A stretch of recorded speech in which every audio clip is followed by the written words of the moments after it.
아니 육아도 보면은 트렌드가 있는 것 같아요. 맞아요. 이때는 이렇게 하는 게 맞다고 얘기했었던 것 같은데 요즘엔 또 그렇게 안 하는 거예요. 이유식하는 방법이 완전히 또 확 달라졌죠. 자, 그리고 이제 요것도 굉장히 많은 분들이 궁금해 하실 것 같아요. 속삭이를 사용하면 고관절에 안 좋아요? 네, 안 좋아요. 아 진짜요? 좀 얇은 재질이고 메쉬로 된 거 사용해가지고 헐렁하게 너무 꽁꽁 싸매면 안 되는 거. 어떤 분께서 요즘 터미타임을 태어나자마자 바로 시키라는 거예요. 필요해서 울고불고 하니까 보행기에 앉혀놓거나 그러면 걷는 거는 그렇게 빠르지 않을 수가 있어요. 이제 그런 경우에는 할 수 있도록 하라고 말씀을 드리고 있어요. 안녕하세요. 육아 혼자 고민하지 마세요. 아이들맘 아나운서 박은영입니다. 자, 오늘도 우리 아이들 병원 조기애 원장님 함께합니다. 어서 오세요. 안녕하세요. 소아청소년과 전문의 조기입니다. 아니 육아도 보면은 좀 트렌드가 있는 것 같아요. 맞아요. 그쵸. 네. 이때는 이렇게 하는 게 맞다고 얘기했었던 것 같은데 네. 지금 좀 몇 년, 5년 지나고 나서 보니까 요즘엔 또 그렇게 안 하는 거예요. 범준이 키울 때 이유식 했던 거 있으시죠? 했죠. 지금 세연이 키울 때 이유식 하는 방법이 완전히 바뀌어 있는 거 아세요? 요즘 약간 엄마들 얘기 들어보면 달라지긴 했더라고요. 완전 달라졌죠. 180도 네. 확 달라졌죠. 첫째 키울 때는 부모님들이 첫째라서 아무것도 모르겠어요 이러시거든요. 네. 근데 둘째 키울 때는 둘째를 낳는데 하나도 기억이 안 나요. 기억이 안 나요. 내가 애를 내 발로, 내 손으로 다 키웠었는데 기억이 안 나요. 네, 그래서 그 사이에 또 육아 트렌드라는 것도 바뀌어가지고 특히 이유식에 관해서는 최근에 많이 바뀌었기 때문에 네. 육아에 대해서도 공부를 조금 해야 합니다. 자, 오늘의 상담 내용은 뭘지 한번 보겠습니다. 아기가 아직 한 달도 안 됐는데 머리를 한쪽 방향으로만 계속 돌리고 자서 그쪽 머리가 눌렸어요. 병원에서 목 초음파 검사까지 했는데 목 근육의 문제는 아니라고 했어요. 딸인데 아기 두상이 걱정돼서 엎어재우면서 요리조리 돌려주어야 하나 고민이 됩니다. 제가 뒤통수가 납작해서 아기 머리만큼은 예쁘게 만들어주고 싶어요. 또 하나 더, 모로반사 때문에 자주 깨는 바람에 속삭이를 이용하는데 속삭이를 사용하면 고관절에 안 좋다고 해서 스와들러로 바꿔줘야 하나 고민입니다. 모든 우리 어머님들의 고민이시죠? 네, 네, 맞아요. 내 아이도, 저도 마찬가지입니다. 두상만 예뻐도 부티가 나고 맞아요. 귀티가 나서 정말 엎어지는 엄마들도 제가 봤어요. 두상이나 이런 것들이 네. 그때 아니면 나중에 알고 나면 그러니까 이걸 나중에 교정을 해주기가 너무 어렵잖아요. 네. 그래서 이거를 조금 이제 빨리 알았으면 좋았을 것을 네. 이런 것들이 있잖아. 나중에 알고 나면 좀 소용 없어지는 것들, 네네. 후회가 되는 것들 네. 이런 것만 오늘 조금 모아서 말씀을 드리려고 해요. 네. 자, 그러면 아기 머리 모양에 대해서 한번 먼저 얘기를 아기 나눠보겠습니다. 머리는 이제 아기가 어릴수록 머리가 말랑말랑하거든요. 아기 머리 뼈는 한 개가 아니에요. 지금은 다 갈라져 있기 때문에 우리가 아는 이제 두상 네. 하나에 이렇게 두개골이 형성이 되는 거는 한 14에서 16개월 정도가 돼야 뼈가 하나가 되거든요. 그 전까지는 뼈가 이렇게 갈라져 있기 때문에 말랑말랑하고 눕히는 대로 아기 머리가 만들어지니까 일찍부터 머리 모양을 조금 신경을 써주고 싶은데 영화 돌연사 때문에 그렇죠. 하늘 보고 등 대고 누워서 베개도 위에 쓰지 말아라. 베개도 쓰지 말아라. 그러죠. 어떤 베개도 쓰지 말라고 하니까 머리가 납작해진단 말이에요. 네. 그래서 처음에는 아기 태어났을 때는 목을 잘 못 가누니까 이렇게 눕히면 이렇게 눕히면 이렇게 누워 있잖아요. 맞아요. 그때는 요리조리 이렇게 만져주시면 돼요. 아, 그거는 괜찮은 거예요? 네네. 그럼 너무 이쪽으로만 봤으면 조금 이쪽으로 돌려주시고 해도 돼요. 그리고 어떤 애기들은 이제 두열종이 있잖아요. 네. 그럼 그쪽으로 안 놓으려고 그러거든요.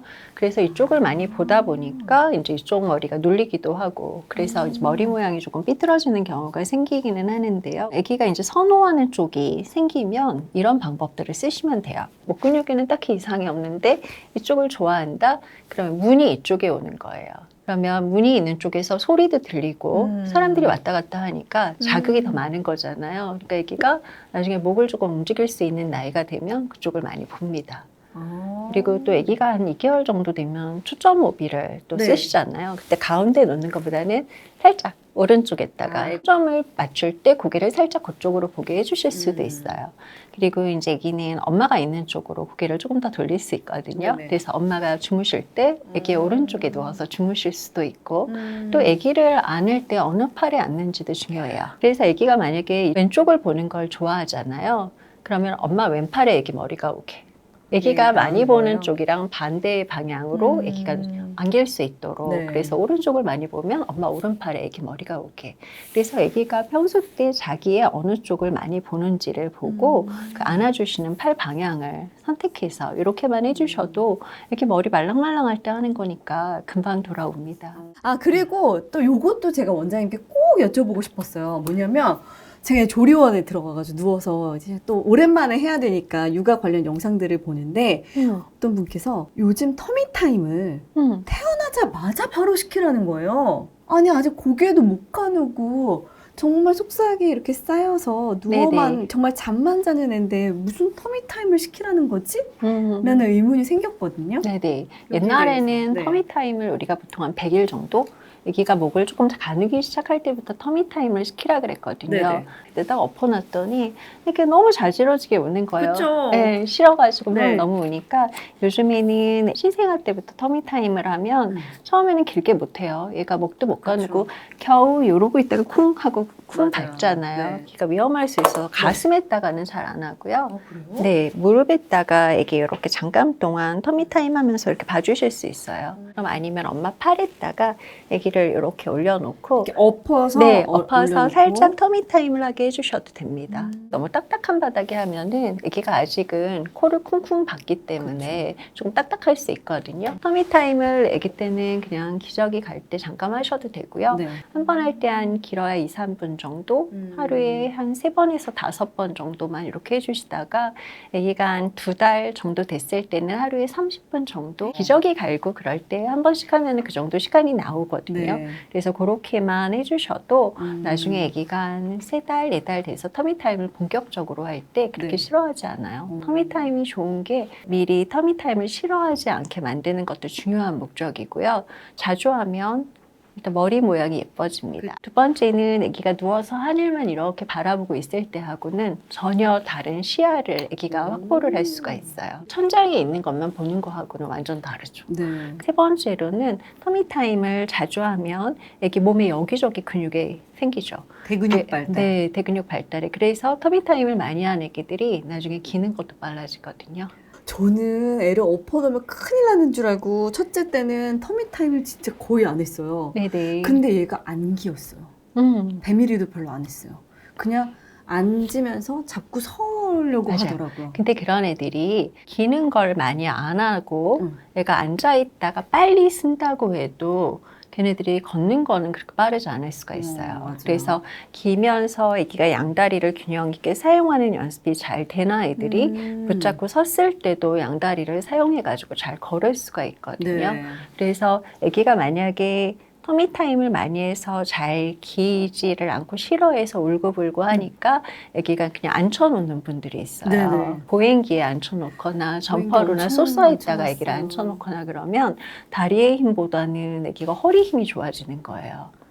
그래가지고 기지를 않고 앉아가지고 이렇게 앞으로 가기도 합니다. 네. 그래서 이제 그런 경우에는 아기를 울더라도 계속 배를 땅에 대고 엎드려 있는 자세를 계속 취할 수 있도록 하라고 그렇게 말씀을 드리고 있어요. 아니 사실 아기를 팔로 안을 때 한 번도 저는 엎어서 앉는다는 생각을 해본 적이 항상 이렇게 앉잖아요. 네네. 근데 이 아이를 이렇게 엎어서 한번 네네. 안아. 엎어서 안아도 됩니다. 아, 그래요? 네. 아기를 안아주는데 핵심은 아기의 목을 받쳐주는 거잖아요. 아기의 목만 받쳐주면 사실 한 손으로 안아도 되거든요. 근데 아기들 부모님들이 아직 너무 처음이 낯서니까 요렇게 안고 그죠. 요렇게 근데 이러다가 죄송해요. 다리라도 걸려서 넘어지면 계속 위험하거든요. 아기는 그냥 편하게 이렇게 한 손으로 안으셔도 돼요.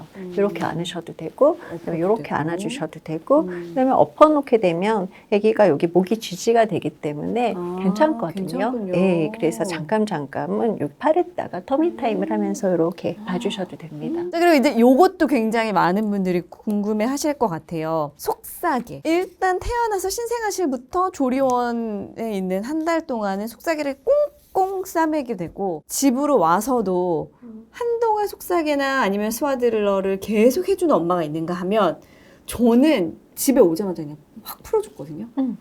어떤 게 더 나은 건지. 저는 풀어줄 수만 있으면 빨리 풀어주라고 얘기를 해요. 애기들은 이렇게 손의 감각이나 이런 걸 통해서 네. 세상을 배우거든요. 네네. 자기 자신도 배우고. 그런데 이거를 이렇게 쌓아놓게 되면 아무래도 몸의 중심을 잡아본다든가 균형을 잡아본다든가 아니면 손으로 어떤 느낌을 가진다든가 하는 네. 기회가 줄어들잖아요. 그래서 아기를 풀어주는 거를 더 권합니다. 그런데 모로반사 때문에 아기가 너무 자주 깨니까 어머니들이 아기를 이렇게 속삭이로 싸면 이제 손이 약간 제어가 되니까 애가 좀 더 길게 자잖아요.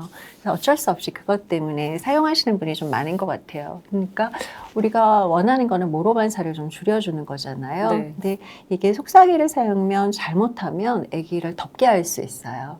아이는 열이 많으니까. 맞아요. 그 한 겹 그 속삭이 하나만 가지고도 체온이 올라갈 수가 있거든요. 그래서 약간 좀 얇은 재질이고 메쉬로 된 거 네. 이런 거 사용해가지고 헐렁하게 묶어주시지 않으면 아까 그 고관절 말씀도 하셨잖아요. 근데 전 이 말은 처음 들었거든요. 속삭이를 사용하면 고관절에 안 좋아요? 네, 안 좋아요. 아 진짜요? 원래 아기가 이렇게 다리를 약간 개구리 벌리고 다리처럼 있죠. 이렇게 네. 있는 게 편한 거거든요. 네. 근데 이제 속삭이를 할 때는 아기 다리가 조금 펴진 상태에서 그렇죠. 이렇게 돌돌돌 마를 수가 있죠. 네. 원래 엉덩이뼈랑 다리뼈는 이렇게 쑥 들어가 있는 자세인데 그렇게 아기 다리가 일자로 되게 되면 이렇게 아탈구 빠진 것도 아니고 이렇게 안에 잘 들어가 있는 것도 아니고 걸쳐 있는 상태가 될 수가 있거든요. 그 상태로 아기 고관절이 발달하게 되면 그 부분의 발달이 제대로 이루어지지가 않을 수가 있습니다. 그러니까 싸더라도 너무 꽁꽁 싸매면 안 되는 거죠. 좀 헐렁하게 해서 네. 애가 안에서 좀 다리는 움직일 수 있도록. 그래서 요즘 뭐가 있냐면 머미쿨쿨이라고 이렇게 무슨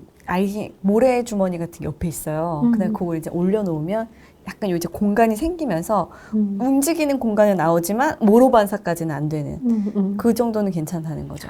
아, 근데 그것도 안전하다고는 안 돼 있어요. 원래 애를- 아기 침대 애를. 안에는 아기 말고 아무것도 두지 말라 그러잖아요. 그게 맞긴 맞습니다. 아기가 전혀 못 움직일 때는 괜찮은데요. 조금이라도 움직임이 생긴 다음에는 침대 안에 있는 모든 게 아이한테 위험 요소로 작용할 수 있어요. 네.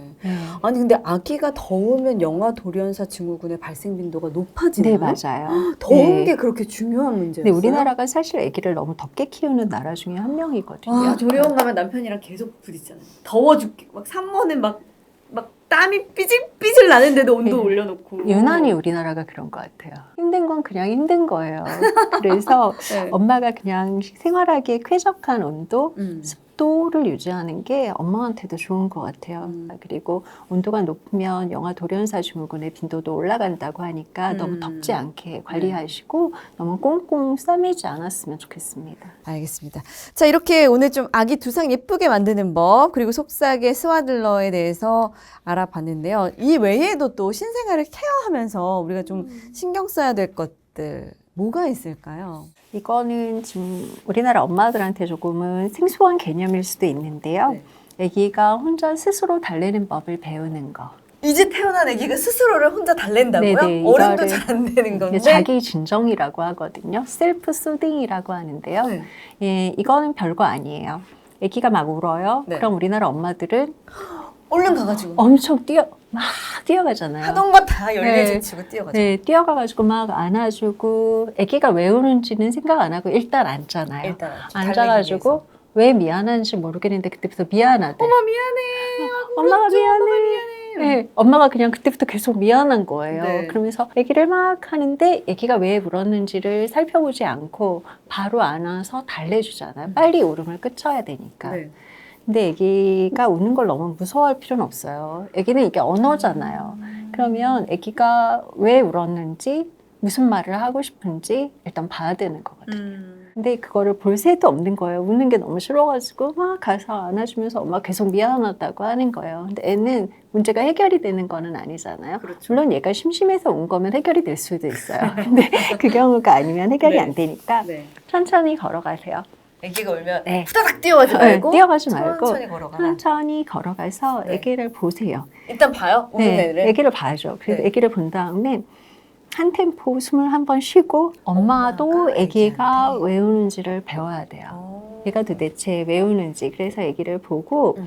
아기한테 하나씩 뭔가를 해주면서 아기한테 뭐가 필요한지 뭐가 필요하지 않은지를 배워야 돼요. 네. 아기가 이렇게 울 때는 먹는 게 필요한지 음. 아니면 아기가 불편한 건지 어디가 아픈 건지 그냥 단순히 심심한 건지. 이게 엄마들이 아기가 왜 우는지 너무 궁금한 나머지 이제 미국의 의학 연구로 유명한 메이오 클리닉이라는 데가 있는데 네. 거기서 연구를 했대요. 아기들이 왜 우는지에 대해서 광범위한 연구를 했는데 네. 연구 결과는 소아과 의사들도 모르겠다. 그래서 그만큼 아기들이 왜 우는지를 아는 게 어렵다는 거죠. 네. 그리고 아기 울음소리를 분석해주는 AI가 개발이 많이 돼가지고 요즘 있는데 그게 보편화되지 않는 이유가 뭘까요? 이게 모르는 거예요. 아기가 왜 우는지 아무리 분석을 해봐도 아직까지는 보편화할 정도로 알 수가 없는 거예요. 네. 근데 내 아이는 그 마음 내가 알아줘야 되는 거잖아요.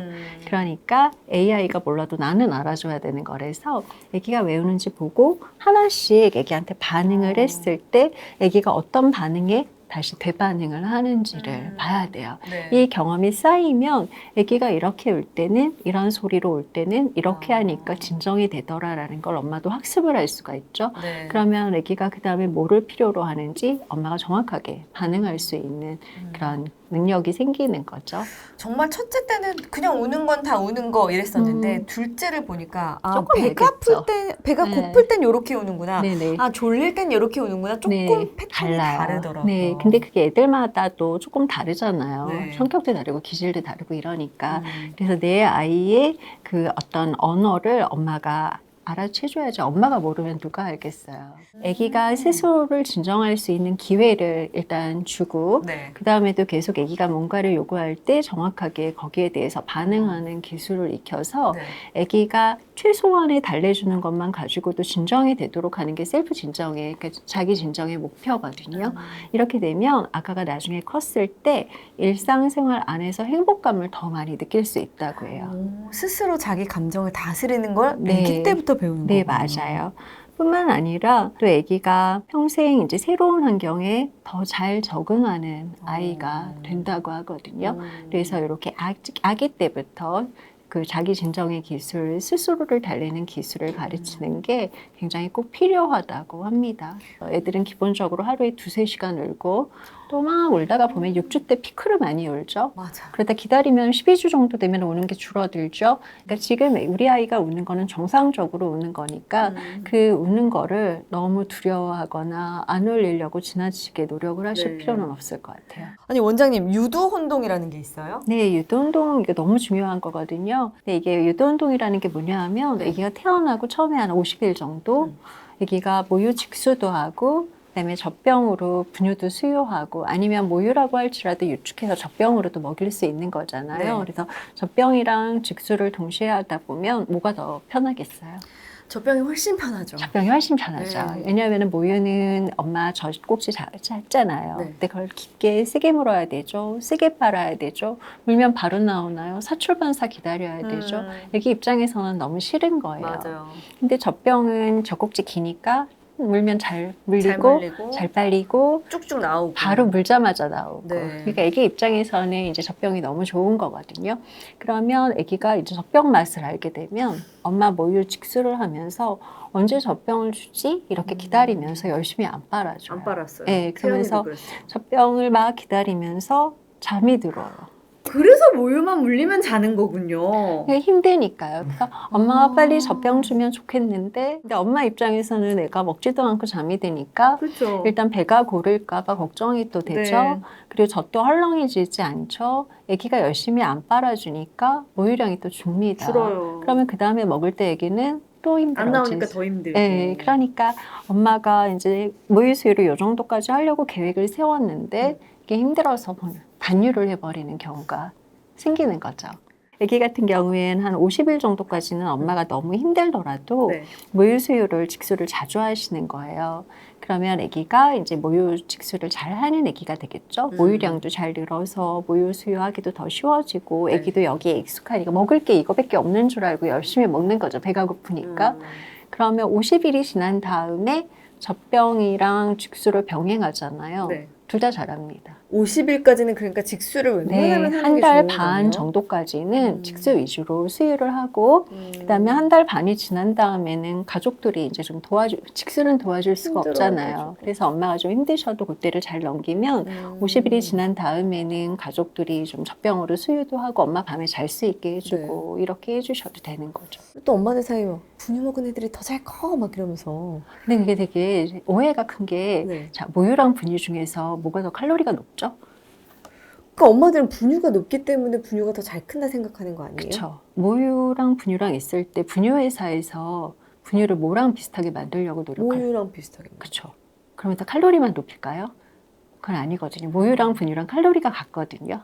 같아요? 네. 그래서 100cc당 70칼로리, 칼로리가 같은데 네. 제가 진료실에서 엄마한테 어머니 모유랑 분유랑 뭐가 칼로리가 높을까요? 하고 물어보면 다 분유라고. 100% 분유라고 얘기를 네. 하세요. 그 이유가 가장 큰 이유는 뭐냐 하면 모유를 먹이면 아기가 자주 깨서 울어요. 자주 줘야 돼요. 그쵸. 아무 때나 분유를 물어야 먹으면. 계속 줘야 돼. 네, 근데 그게 왜 그러냐 하면 모유 그 소화가 잘 돼요. 아, 모유가 훨씬 소화가 잘 되는. 네, 분유는 시간이 오래도록 지나야 소화가 돼요. 그러니까 분유 먹은 애들이 훨씬 더 길게 푹 자는 것처럼 보이는 거예요. 그래서 모유 먹는 애기들이 사실 15분 젖을 먹는다고 해서 15분 동안 빠는 건 아니거든요. 그렇죠. 애기가 먹을 양의 상당 부분은 앞쪽에 다 먹잖아요. 그렇죠. 그리고 이제 마지막에는 헛빨고 이렇게 하는 거잖아요. 그래서 아이는 자기가 배가 고프면 더 열심히 빨아먹고 배가 별로 안 고플 때는 건성으로 빨고 이럴 수 있거든요. 네네. 그래서 아기가 먹는 양을 조절을 하는데 이게 먹는 양 자체를 확인할 수 없으니까 엄마들이 직수하면은 그러니까 분유 먹을 때는 내가 양을 정확하게 아니까 많이 먹었다 적게 먹었다 하는데 모유는 그걸 할 수 없으니까 불안한 마음에 맞아요. 네. 자, 그리고 다음은 방의 밝기에 관한 이야기예요. 음. 아까 잠깐 얘기를 나누긴 했었지만 이제 밤낮의 구분이 필요한 시기는 언제부터라고 봐야 되나요? 밤낮이 생기는 시기, 구분이 필요하다기보다는 이게 생기는 시기가 이제 빠르면 6에서 8주. 라고 합니다. 한 두 그래서 달 정도 됐을 네, 그때가 때. 되면은 아기가 하루 중에 제일 긴 잠이 저녁 시간에 규칙적으로 나타나기 시작해요. 그래서 그때가 이제 밤낮이 생기는 시기죠. 네. 근데 그거를 조금 더 확실하게 잘 생기게 만들어주기 위해서는 낮에는 아기 방의 밝기를 환하게 잠을 잘 때라도 그다음에 밤에는 아기 방의 밝기를 가족들은 밖에서 활동을 하더라도 아기가 자는 방만큼은 깜깜하게 만들어줘서 밤과 낮의 구별을 확실하게 해주시는 게 좋습니다. 또 어머님들 중에서 굉장히 궁금해하시는 부분이 아기 배꼽 관리에 관한 거예요. 근데 세연이도 보면 아직도 거무튀튀는 아니지만 약간 갈색보다 더 네네. 조금 밖에 이렇게 시커먼. 나와 있는데 닦아도 안 없어지는 그 맞아요. 색깔이 있죠. 맞아요. 네, 그건 나중에 쏙 들어가면 안 보이는 것뿐이거든요. 그래서 그냥 두셔도 돼요. 닦아준다고 네. 없어지지 않아요. 그래서 왜 배꼽 소독하는 걸로 막 계속 막 파야 되나? 막 이랬는데 네. 그럴 필요 없다. 네네. 네. 배꼽은 그냥 애기 그냥 건조해 시켜 주시면 됩니다. 네. 그래서 알코올이나 뭐 과산화수소나 베타딘 같은 걸로 세척하지 않고 아, 그래요? 그냥 건조만 시켜 주시면 되거든요. 그러면 보통 3주가 되기 전에 배꼽이 떨어집니다. 그때까지는 통목욕은 하지 않고 네. 이제 스폰지 목욕이라 그러죠. 애기 이렇게 물에 담그지 않은 상태에서 닦아주는 거. 네. 그런 목욕을 하면 되고 배꼽 떨어지기 전에는 기저귀 위에를 이렇게 접어서 그렇죠. 예, 바람이 배꼽에 닿지 통하게. 않도록 해주고 배꼽 떨어질 때 피가 조금 나거든요. 근데 놀라실 거 없어요. 원래 납니다. 근데 좀 많이 나면 병원에 가야 되지만 며칠 지나면 마르니까 좀 기다려 주시면 될 것 같아요. 배꼽이 불룩하게 나와 있는 경우들이 있어가지고 맞아요. 이거 참외 배꼽인가? 또 어머님들이 고민 왜냐면 나중에 이제 요즘 다 크롭이잖아요. 네네. 배꼽 내놔야 되는데 어. 그래 이거 어떡하지? 걱정하시는 분들이 있는데 이거 어떻게 해요? 그거는 이거 배꼽 탈장이거든요. 복근의 약한 부위로 장이 이렇게 올라와 있는 거예요. 그래서 이렇게 누르면 뽀그르륵 하거든요. 거기 공기도 있고 물도 있고 하잖아요. 오. 그러니까 이제 뽀글뽀글 하는데 무서워할 필요 없어요. 그럼 이렇게 어떻게 그냥 돌아? 나중에 아기가 이제 조금 시간이 지나면 근육이 단단해지면서 다치거든요. 그러면 들어갑니다. 자연스럽게. 그래서 무서워할 필요 없고 만졌을 때 느낌이 되게 막 뽀글뽀글하고 하니까 되게 이상한데 만져도 큰 문제 없어요. 만져도 일부러 되는 만질 거고요. 필요는 없겠지만 한 보통 돌에서 돌 반 사이가 되면 자연스럽게 사라집니다. 너무 태어날 때부터 크거나 시간이 지나면서 점점 커지는 느낌이 있다. 네. 이럴 때만 병원에 가끔 아주 드물게 수술이 필요한 위험한 경우가 있으니까 그때만 가시면 될 것 같습니다. 또 다음 질문은요. 아기 눈 한쪽에 눈곱이 많이 끼고 눈물이 고여 있대요. 한쪽만. 눈물샘이 막힌 것 같은데 어떻게 해줘야 되나요? 이게 눈물샘이 오해를 받고 있는 건데요. 다 눈물샘이 막혔다고 오세요. 그렇죠. 네, 근데 눈물샘은 눈물을 만드는 곳이에요. 여기 있는데 눈물샘은 자기 일을 잘 하고 있는 거거든요. 지금 막혀 있는 거는 눈물샘이 아니라 코 눈물관이라고 해가지고 이 눈 앞머리에서 시작해서 코 안쪽으로 연결된 관이 하나 있어요. 걔가 막혀 있는 거거든요. 그러니까 눈물샘은 오해를 받고 있는 거죠. 눈물샘 문제가 잘못이 아니었는데 아니었어. 억울하겠네요. 네. 예. 그러니까 눈물이 만들어졌는데 빠져나가는 하수도가 막혀 있기 때문에 눈물이 이제 고이고 흐르기도 하고 눈곱도 끼고 그게 한쪽 눈에만 생기기도 하고 양쪽 눈에 다 생기기도 하고 그렇습니다. 뚫어줘야 돼요, 그럼? 네, 뚫어질 수 있는데 그 위쪽에 보면은 눈물 주머니라고 하는 주머니가 있어요. 근데 밸브가 막혀 있으니까 눈물 주머니가 눈물로 빵빵하게 차 있겠죠. 그걸 꾹꾹 눌러주는 거예요. 눈 앞머리를 코 쪽으로 해서 꼭 세게 눌러주시면 눈물 주머니에 있던 눈물이 밑으로 빠져나가겠죠. 그래서 꾹꾹 누른 다음에 밑으로 쓸어내려요. 코 쪽으로. 네, 쓸어내리는 거를 하면 그 눈물이 빠져나가면서 밸브가 열려요. 그래서 이게 이제 눈물 주머니 마사지라는 거를 해주실 수 있는데 하루에도 여러 번 하셔도 됩니다. 아, 굳이 병원에 아이를 데려갈 필요 없이? 네, 병원에 집에서 간다고 그냥? 해서 딱히 뭘 해주는 게 없어요. 그래서 눈물 주머니 마사지를 하는데 네. 이거 그냥 애기 이렇게 살살살 해주시면 아무 소용 없고요. 아주 꾹 눌러가지고 밑으로 짜 내려야 돼요. 몇 번 정도 반복해야 뭐 돼요? 자주 해도 되는데 이게 만약에 할 때 아기가 안 운다, 웃고 있다, 잘못하시는 거예요. 아, 울어야 정상이에요? 네네. 아프게 세게 그 해서 아기가 막 울어야 돼요. 그러니까 그냥 아기 울 때 하시면 돼요. 네. 울 때 세게 누르면 그냥 울 때 하는 거니까 울린 거 아니잖아요. 울 때 그냥 한 거지. 네. 아기 울린 거 아니죠. 그래서 그렇게 해서 하루에 여러 번 해주다 보면 네. 보통 돌 되기 전에 좋아집니다. 울 때까지 남아있으면 그때 안과를 가시면 돼요. 알겠습니다. 근데 역방쿠는요? 역류 방지 쿠션 사실 많이 개우잖아요. 아기 때는. 신생아 때는 더더욱 많이 개우고. 근데요, 신생아를 그냥 평평한 데다가 눕혀놨을 때 네. 그럼 아기가 이렇게 누워있는 상태에서 음식이 넘어와요. 그러면 그게 기도로 넘어가나요? 아니에요. 넘어가지 않아요? 넘어가지 않아요. 아기 식도랑 기도랑 구멍이 따로 있죠. 아기가 그 상태에서 음식이 넘어오면 기도 위에는 기도를 덮는 덮개가 있어요. 기도를 덮어줍니다. 네. 그래서 넘어온 음식이 누워있는 상태에서 아기 기도로 건강한 아기라면 바로 안 들어가게 넘어가요? 되어 있지 않아요. 그래서 평평한 침대에 눕혀놔도 네. 아기가 그것 때문에 질식이 되는 일, 사고는 발생하지 않습니다. 근데 아기가 만약에 이제 아픈 아가들이나 네. 이런 경우에는 그런 반사신경이라든가 그런 보호 기능들이 잘 작용을 하지 않으니까 네. 위험할 수 있어. 그럴 때는 조금 더 조심을 해야죠. 그러니까 어떻게 생각해 보면 어떤 이런 육아템들이 결국에는 엄마 편하자고 쓰는 것들도 좀 있긴 있어요. 그렇죠? 그러다 보니 일단 전문의 선생님들께서 절대 안 쓰지 말아라 하는 것들은 그 얘기를 듣고 안 쓰는 게 최선이다. 네, 왜냐하면은 그걸 썼던 아이들 중에서 사고가 나면 그 소아과 의사들이 권고를 하는 거거든요. 이런 걸로 인한 사고가 이렇게 빈번하게 발생을 하고 네. 1년에 몇 건 이상이 있으니 이거는 사용하지 않았으면 좋겠습니다. 내 주변엔 없더라도 네. 통계적으로는 그런 사고가 있다는 것이기 때문에 사용 안 하시는 게 안전할 것 같아요. 알겠습니다. 네.